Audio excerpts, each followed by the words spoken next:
Halo teman-teman, terima kasih telah klik video ini.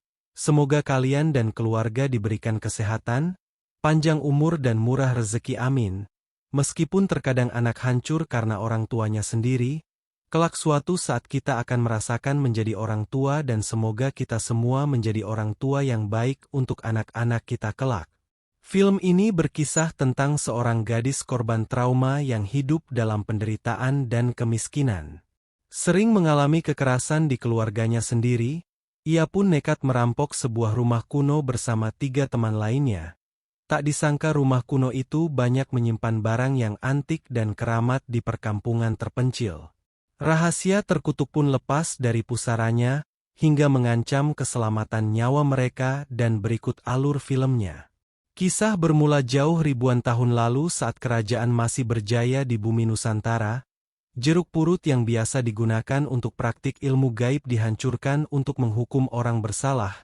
3 anak kecil yang menumbuk jeruk peras itu berlari menuju ke tempat eksekusi untuk menyaksikan proses keji akibat dari sanksi adat. Sang penjagal pun memeras jeruk tepat di atas luka yang menganga di punggung Mbah Sarap. Mahapatih kerajaan menuturkan jika praktik ilmu sesat Mbah Sarap sudah menumbalkan banyak korban. Ia memutuskan menghukum mati pada wanita tua pengilmu mantra sihir. Dengan suara yang bergetar Mbah Sarap berdalih jika ilmu yang ia kuasai berguna untuk menolong sesama. Seorang pria yang anaknya jadi tumbal langsung melempar batu ke kepala wanita tua itu.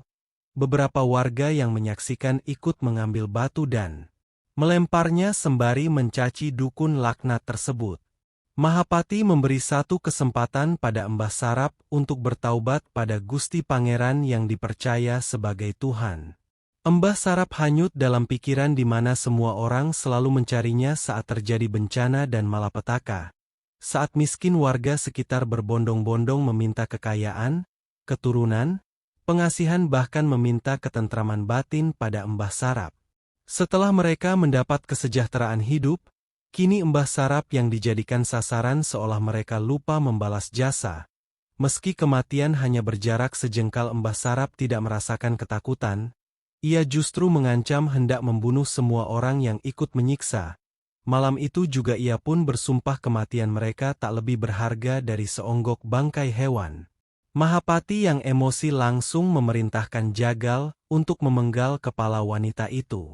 Warga yang ketakutan lari berhamburan menjauhi tempat eksekusi. Kepala dukun Mbah Sarap menggelinding ke tanah hingga tiba-tiba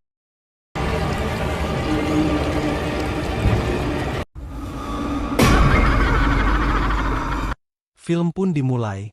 Adegan melesat ke era modern di mana kehidupan manusia lebih sejahtera dibandingkan dengan zaman nenek moyang kita dulu. Sepulang kerja, Alin menyempatkan diri untuk membeli nasi telur di warung gerobak pinggir jalan. Nahasnya uang Alin tak cukup membayar nasi telur seharga 8.500. Penjual nasi pun memberikan dagangannya secara cuma-cuma. Mengingat Alin adalah anak yatim piatu yang harus membiayai seorang adik kecil bernama Bagas, Alin berjalan kelelahan menuju ke rusun khusus bagi masyarakat kurang mampu.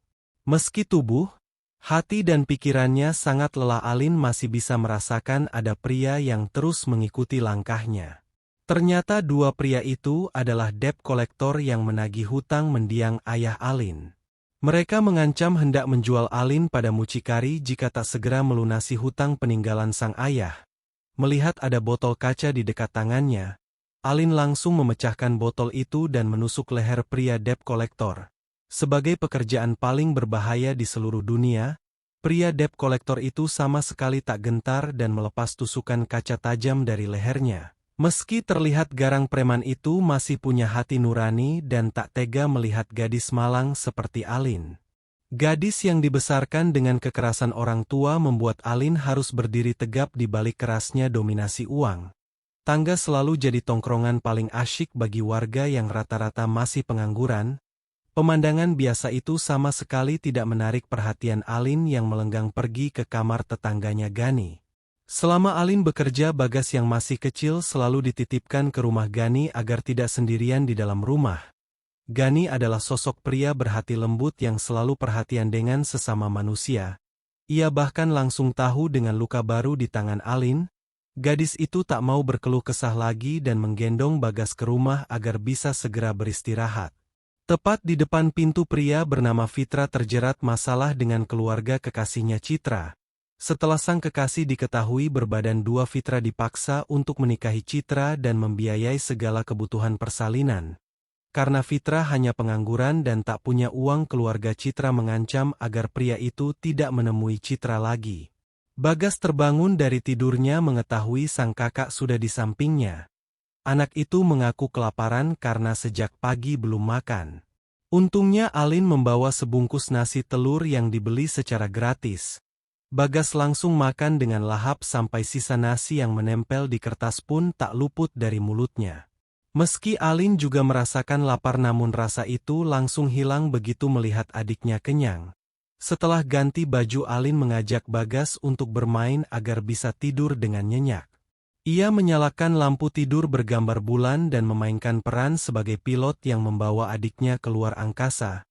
Alin izin pamit pada adiknya untuk pergi bekerja nanti malam ketika semua orang sudah tidur lelap. Bagas memberikan mainan kertas berbentuk capung agar kakaknya beruntung dan mendapat banyak uang. Alin justru ketiduran saat asik bermain bersama Bagas. Ia bermimpi tidur di tengah hutan dan terbangun dengan perasaan bingung. Alin mencari jalan kembali pulang, namun sosok paling ditakutinya muncul di depan mata. Pria menyusahkan itu adalah mendiang ayahnya sendiri yang mati dengan meninggalkan banyak hutang. Meski sudah tiada bayang-bayangnya masih terus menghantui seolah tak rela melihat putrinya tumbuh dalam bahagia. Pria itu masih menyiksa batin Alin akibat trauma berat pasca penyiksaan bertahun-tahun lamanya ketika sang ayah masih ada di dunia. Untungnya Alin segera bangun dari mimpi buruk itu dan memeluk adiknya dengan penuh kasih sayang.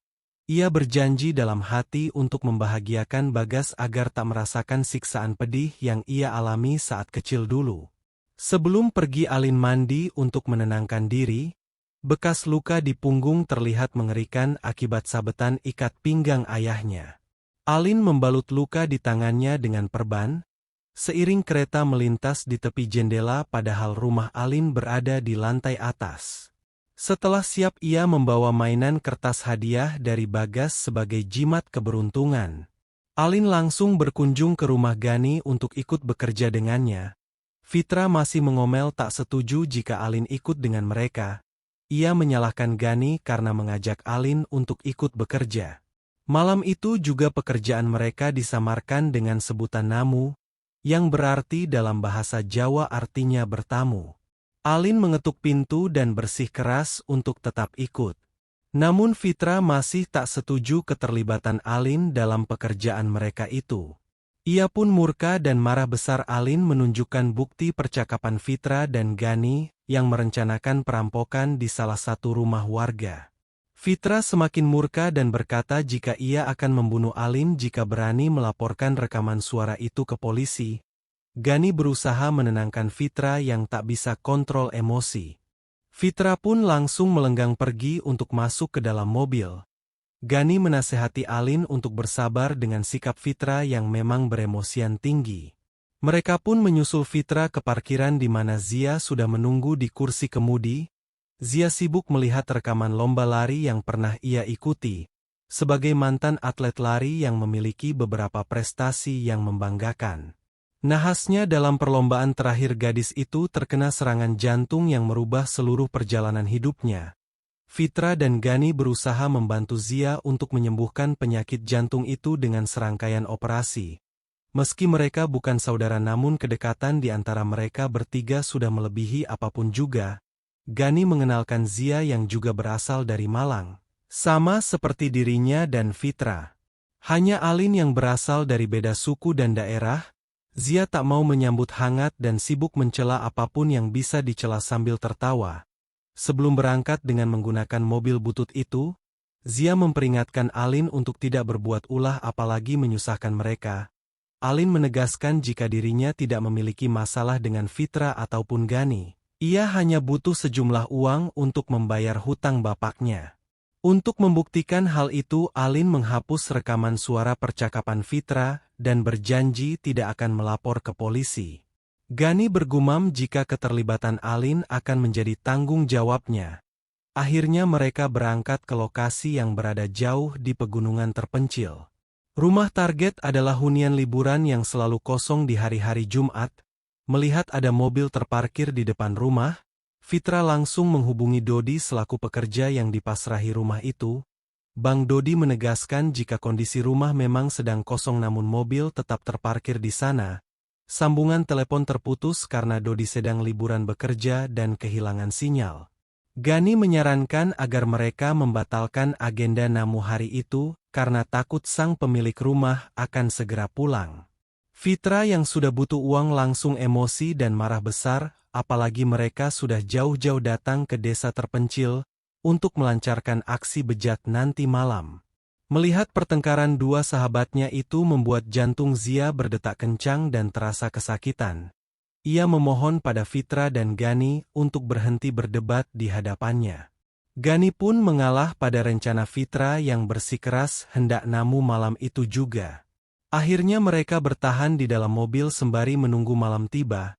Alin yang menunggu di dalam mobil kembali bermimpi buruk, hingga tiba-tiba teriakan Alin sampai membuat yang lain terkejut bukan kepalang. Terpaksa mereka bergegas melancarkan serangan sebelum kepergok orang banyak. Zia membagikan HT untuk Gani dan Fitra sementara Alin hanya ke bagian senter kecil. Gani, Fitra dan Alin bergegas keluar mobil untuk menginvasi rumah kuno itu. Tugas Zia adalah menunggu di mobil sembari mengamati situasi dan kondisi. Sesampainya di gerbang depan rumah mereka memanjat tembok samping rumah. Sesampainya di depan pintu ternyata tidak terkunci dan bisa membuka dengan mudahnya. Mereka langsung mengeksplorasi rumah itu dan berpencar ke lantai berbeda. Fitra berpesan untuk bertemu lagi di ruang tamu setelah 30 menit menjajaki isi rumah. Tanpa mereka sadari di ruang tamu berguncang perlahan, Gani dan Alin mulai membawa tas untuk mengambil barang berharga. Gani menjelaskan jika mereka hanya akan membawa barang bernilai jual tinggi dengan jumlah secukupnya saja, agar tidak terlalu mencolok. Mereka masuk ke kamar berbeda dan langsung mengambil barang berharga. Gani kegirangan saat melihat tumpukan uang kertas di dalam lemari pakaian. Ia tak henti mengambil uang kertas itu hingga tiba-tiba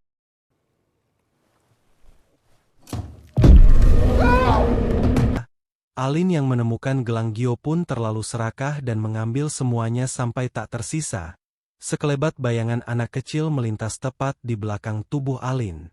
Gadis itu mendengar suara Bagas yang memanggil namanya. Alin pun langsung mengikuti sosok bayangan anak kecil yang masuk ke ruang bawah tanah. Gani menghentikan langkah Alin dan mengajaknya untuk pergi. Alin bersikeras hendak masuk ke ruang rahasia itu. Namun Gani mencium bau busuk yang sangat menyengat. Anehnya Alin tak bisa mencium bau yang disebutkan oleh Gani. Di waktu yang sama Fitra melihat bayangan anehnya di cermin. Perut pria itu menggembung seperti mengandung dan muncul sosok bayi yang mencuat dari bawah perutnya. Fitra sampai berteriak ketakutan dan tersadar saat bayangan di cermin menghilang. Alin dan Gani masuk ke ruang bawah tanah yang berbau busuk menyengat.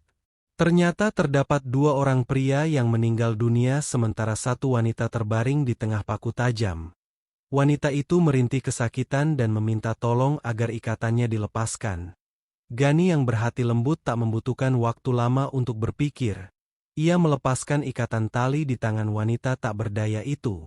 Ia sampai tertusuk paku tajam yang melingkari tubuh wanita itu. Saat hendak membuka tali di tangannya, tangan Gani terasa terbakar di mana tali itu merekah merah seperti lava bijar. Wanita bernama Sukma itu merintih dan berkata jika dirinya hendak dijadikan tumbal oleh si pemilik rumah. Gani semakin iba dan menahan rasa terbakar yang meresap di telapak tangan. Alin pun ikut membantu melepaskan ikatan di kaki gadis itu dengan menggunakan kapak dan langsung membawanya pergi. Seorang misterius mengerang di balik pintu dengan cincin batu akik yang ada di jarinya. Sembari membawa gadis itu Gani menghubungi Zia menggunakan HT agar mobilnya dibawa ke gerbang depan. Mereka berencana untuk mengakhiri perampokan malam itu dan membawa gadis malang itu ke rumah sakit.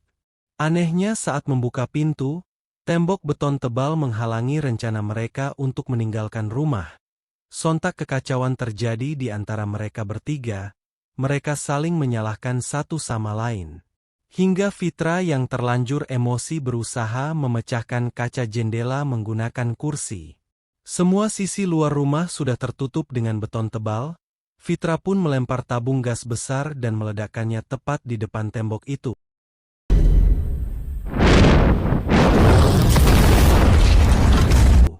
Beton yang membentang tinggi tak mampu dirobohkan dengan ledakan tabung gas.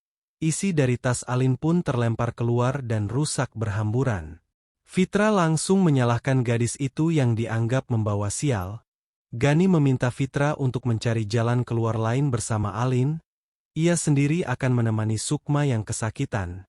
Meski Fitra sangat membenci Alin, ia akhirnya mengalah demi menuruti sahabatnya Gani. Sebelum pergi, Fitra memberikan pisau lipat pada Gani agar bisa menyelamatkan diri saat mendapat serangan dari makhluk bengis. Fitra masuk ke ruang keluarga di mana foto Sukma berjejar bersama sanak saudara lainnya, papan pohon. Keluarga terpajang cukup besar di tembok kamar itu. Sukma Paratrika lahir di hari Jumat Kliwon, sama seperti leluhur aslinya dulu yang bernama Sitarismi Paratrika. Di waktu yang sama Sukma bergumam menggunakan bahasa Jawa yang artinya bahwa semua manusia akan menemui kematian. Gani mendekatkan telinga ke mulut gadis itu untuk mencari tahu apa maunya. Ternyata cacing tanah menggeliat masuk ke telinga Gani hingga membuat pemuda itu ketakutan. Darah segar mengucur dari lubang telinga seiring rasa sakit yang terasa menekan. Gani melihat sosok Zia, Alin dan Fitra yang tak berdaya di karung goni bercampur darah. Ia mengerang ketakutan hingga teriakan terdengar dari lantai bawah. Fitra dan Alin lari menghampiri Gani, namun pemuda itu justru menyerang mereka berdua. Gani menusuk tangan Fitra sampai menembus lantai. Di matanya sosok Fitra adalah iblis. Wanita yang menertawakan dirinya. Gani tak mau berhenti menyerang karena di hadapannya hanya ada sosok iblis wanita mengerikan. Fitra terpaksa melarikan diri dan bersembunyi di dalam kamar. Entah mengapa sosok Alin menghilang begitu saja. Fitra melihat kumpulan cacing yang merayap di langit-langit kamar dengan membentuk aksara Jawa. Salah satu cacing jatuh tepat di dalam mulutnya dan berjalan melalui aliran darah, hingga Fitra menusuk tubuh bertubi-tubi.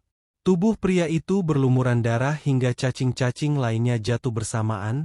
Di waktu yang sama Zia berusaha untuk menghubungi teman-temannya. Ia sudah berada di depan gerbang dan masuk ke halaman depan rumah itu untuk memeriksa kondisi mereka. Saat ia sibuk mencari jalan masuk rumah, tiba-tiba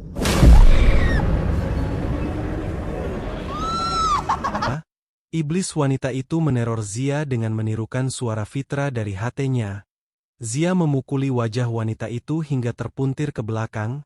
Karena penyakit jantung Zia mulai kumat, gadis itu berlari menuju ke arah mobil untuk menyelamatkan diri. Naasnya Zia mati tepat menghadap ke arah mobil yang terparkir di depan gerbang. Posisi kematiannya sama persis saat terkapar di lintasan lomba lari. Di tempat lain Alin masuk ke sebuah kamar dan bertemu dengan sosok anak kecil mirip Bagas. Anak itu menunjukkan sebuah artikel di koran yang memberitakan tentang kecelakaan maut, di mana seorang pria bernama Haryo mati tertabrak saat mengejar putrinya. Sosok mirip Bagas menghilang dalam sekejap mata. Alin bersembunyi ke kamar lainnya dan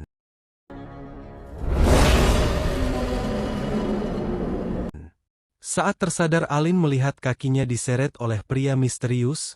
Gani juga ikut diseret menuju ke ruangan yang sama. Pria misterius itu ternyata adalah yang memakai cincin akik saat mereka menyelamatkan Sukma. Ia menaburkan garam ke tubuh Gani dan Alin yang bisa mengeluarkan sihir cacing dari dalam tubuh mereka berdua. Pria bernama Urip Mahesworo itu menjelaskan jika Gani dan Alin baru saja terkena santet median yang bisa membuat korbannya jadi gila. Ia meminta Gani dan Alin untuk istirahat sejenak dan jangan banyak bergerak karena bisa terjatuh. Santet median yang menjangkiti mereka menggunakan media cacing untuk membuat korban berhalusinasi. Urip bertanya mengapa mereka melepaskan gadis itu. Ia menduga Gani dan Alin adalah keturunan Embas Sarap yang hendak membangkitkan kekuatan sihir itu lagi. Setelah didesak, Gani akhirnya mengaku jika dirinya adalah maling yang mencari benda berharga di rumah itu.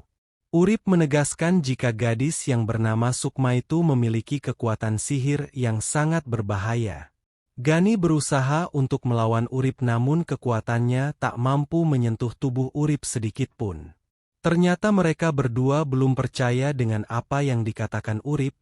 Pria itu terpaksa membawa Alin dan Gani untuk menembus dimensi waktu menuju ke ribuan tahun lalu. Ia menceritakan apa yang sebenarnya terjadi dengan Mbah Sarap yang memiliki nama asli Sitarsmi Partrika. Setelah dipenggal kepalanya, Mbah Sarap masih bisa berkata-kata. Kesaktian Mbah Sarap diperoleh dengan bertapa pada Sang Hyang. Ia bisa menciptakan makhluk halus bernama Kodam yang disebut dengan perewangan. Mbah Sarap memiliki satu perewangan terkuat bernama Wurijin. Meski raga Mbah Sarap telah musnah, namun jiwa wanita itu tetap ada di dalam dan menanti ribuan tahun hingga keturunan yang sama watonnya lahir ke dunia. Alin teringat weton Sukma yang sama dengan Mbah Sarap. Sumpah serapah Mbah Sarap hanya bisa ditaklukkan dengan keris Sirno Petang. Dengan keris itu Mahapatih mengoyak kepala Mbah Sarap yang berwajah cantik dan modern itu. Sihir cacing pun keluar dari kepala Mbah Sarap yang menua dengan cepat. Urip mengajak mereka ke adegan beberapa jam yang lalu saat ia berusaha menaklukkan Sukma di dalam rumah itu. Ia membunuh semua keluarga yang sedang melakukan ritual untuk memasukkan Wurijin ke tubuh Sukma. Setelah membunuh semua keluarga, Sukma menangis di hadapan jasad ibunya. Tak mau menunda banyak waktu, Urip mengikat tangan dan kaki Sukma dengan tali yang sudah diberikan mantra. Saat tubuh wanita itu dikelilingi paku, Sukma sempat tersadar dan mencekik Urip. Pria itu kembali membaca mantra hingga kekuatan Sukma mulai pudar. Urip berhasil menyegal kekuatan jahat yang mematikan itu dan istirahat sejenak di balik tembok gelap. Tak berselang lama Gani dan Alin tiba-tiba datang dan tanpa rasa bersalah melepas tubuh Sukma yang sudah menyatu dengan leluhurnya. Gani langsung minta maaf dan memohon pada Urip untuk menyelamatkan Fitra. Urip menegaskan jika mereka harus bisa menemukan keris Sirno Petang yang konon disembunyikan di dalam rumah angker itu. Mereka bertiga turun ke ruang bawah tanah yang ternyata menembus sampai inti bumi. Alin berkata jika ia pernah memimpikan masuk ke hutan gelap itu. Alin menyanyikan lagu Jawa meski dirinya bukan berasal dari Jawa. Ia menyentuh pohon yang menjadi tempat bersandar saat memimpikan bayangan ayahnya. Seketika itu batang pohon terkoyak dengan sendirinya dan muncul keris Sirno Petang. Di tempat lain Sukma yang sibuk makan hewan ternak pun merasakan kekuatan besar dari dalam tanah. Alin membuka keris Sirno Petang itu, yang membuat semua sihir di rumah itu sirna. Alin, Gani dan Urip terpental jauh ke lantai atas. Tepatnya di ruang ritual Sukma. Iblis wanita cantik nan modern itu kembali muncul di hadapan mereka dengan raut wajah yang dibuat seolah-olah seram. Alin membuka jaket untuk duel melawan Sukma. Mantra cacing kembali dibangkitkan untuk merasuki jasad manusia hingga menjadi zombie. Urip meminta Gani dan Alin untuk segera pergi. Anehnya keris Sirno Petang dibawa oleh Alin dan tidak diberikan pada Urip. Benar saja dengan mudah Sukma mencabut tangan Urip dari tempatnya dan Urip pun tak terlihat lagi keberadaannya. Gani dan Alin yang berada di luar rumah bertemu dengan berbagai macam zombie. Melihat Zia telah tiada, Gani merasa bersedih yang amat mendalam. Gani membantu Alin untuk keluar memanjat gerbang. Sementara Gani mencari jasad Fitra, ternyata Fitra sudah berubah jadi zombie yang menyerang Gani dengan gigitan maut tepat di lehernya. Alin yang melinggang pergi dengan mobil dihadang oleh Sukma yang membawa potongan tangan Urip. Iblis cantik itu tertawa dengan suara menirukan kuntilanak. Ia kembali membaca mantra dan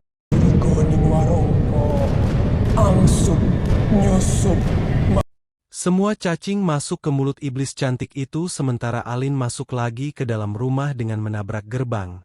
Sukma yang tadi menghadang sekarang ditabrak oleh Alin. Wanita itu menjepit tubuh Sukma di batang pohon. Saat turun dari mobil Alin melihat Gani sedang dimakan oleh Fitra. Ia menggunakan keris Sirno Petang untuk membunuh kawanan zombie di sekitar mereka. Saat hendak membunuh Fitra, Gani justru meminta Alin untuk fokus pada dirinya saja. Alin berusaha untuk membunuh namun tak bisa, hingga Gani bilang tak apa-apa. Seketika itu, setelah Gani jadi zombie, Alin menangis di hadapannya. Sukma berusaha melepaskan diri dari mobil yang menjepit tubuhnya. Iblis yang tak mau kalah cantik itu kembali tertawa dengan suara khas kuntilanak. Adegan aksi pertikaian antara Alin dan Sukma cukup sengit. Alin yang membuka mata tiba-tiba melihat sosok sang ayah yang sudah beda riasan dan wajahnya. Sosok itu berhasil merebut keris sirno petang, hingga Alin melihat hiasan kertas hadiah dari si Bagas. Alin kembali bangkit dan merebut keris itu lagi. Setelah bergulat sengit, pada akhirnya Alin berhasil menebas kepala Sukma. Gani dan Fitra yang tadi jadi zombie kini tersadar dan langsung mati. Intinya setelah kepala Sukma ditebas, sihir di sana langsung hilang. Setelah kredit sebentar muncul judul Pemukiman Setan. Tepatnya di Rusun Lama. Alin membawa Bagas untuk pindah dari tempat itu. Bagas sempat mengintip ke rumah Gani, ia tak tahu jika pemuda itu telah mati. Sosok debt collector sudah menunggu di depan rumah untuk menagih hutang. Alin mengeluarkan kresek berisi uang yang entah tidak diceritakan prosesnya untuk mendapatkan uang itu. Mungkin si Alin sudah menjual barang curian dari rumah angker Sukma. Setelah menyerahkan uangnya, debt collector itu mengajak Alin untuk tidur di hotel. Karena emosi, Alin mengeluarkan keris dan menebas leher pria itu. Bos sang debt collector yang duduk di mobil malah meninggalkan mereka dan seolah tak peduli dengan uang di tangan si debt collector. Urip yang sudah buntung tangannya datang dari belakang menjelaskan jika keris itu digunakan untuk tugas mulia. Kini Alin memiliki peran baru sebagai superhero untuk menumpas kejahatan. Urip meminta Alin Wihan Ngamapati untuk memandikan keris itu dan memberi sesajen sesuai tradisi suku Jawa. Setelah kredit berjalan, adegan muncul kembali untuk kedua kali.